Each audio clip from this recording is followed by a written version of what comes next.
Tonight, 13 Investigates has obtained documents about the controversial Religious Freedom Restoration Act that the state kept secret for months. Yeah, in fact, those emails that show exactly what was happening behind the scenes as the legislature debated the law. Our senior investigative reporter Bob Siegel tonight says the emails provide some brand new insight as to why lawmakers were under so much pressure to fix the controversy.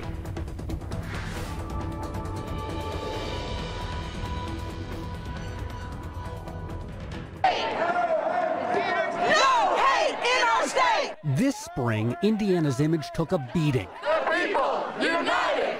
This is what people saw all over the world after state leaders passed the Religious Freedom Restoration Act. Reject RFRA! But while the new law triggered very public protests and boycotts, behind the scenes, there was disappointment and frustration. For the first time, the state of Indiana has released emails it received from businesses during the controversy.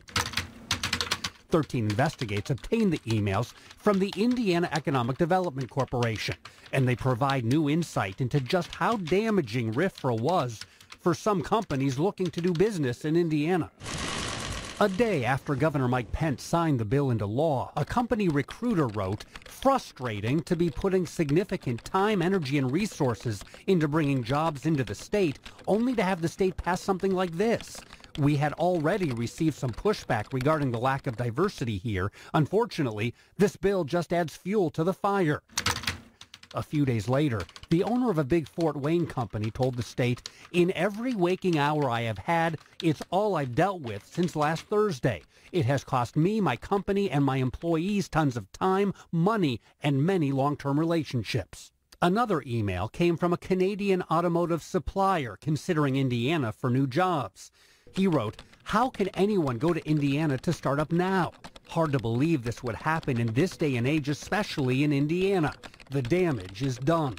Economic development officials say the company's expansion plans are now on hold while it decides whether to bring jobs to eastern Indiana or to Mexico. This email from the founder of a California-based company says, "As a freedom-loving, non-judgmental American, I am appalled by your discriminating new law." The owner threatened to close his company's customer service center in Indiana. So far, that has not happened. But another company did pull work from Indiana.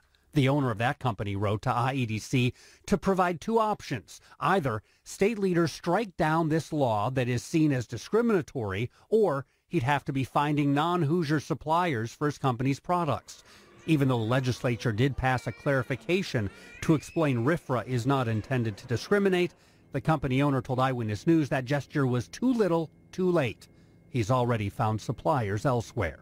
The Indiana Economic Development Corporation won't meet on camera to discuss whether RFRA may have had any long-term significant consequences. But the agency says right now, Indiana's employment numbers are at record highs. Unemployment is low, and the state is on pace for a record number of new jobs.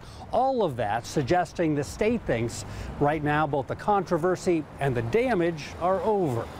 It rose up quickly and it died back down very quickly. Kevin Brinegar is president of the Indiana Chamber of Commerce. He says during the RFRA debate, his organization received hundreds of emails and phone calls from businesses, all of them opposed to the state's new religious freedom law.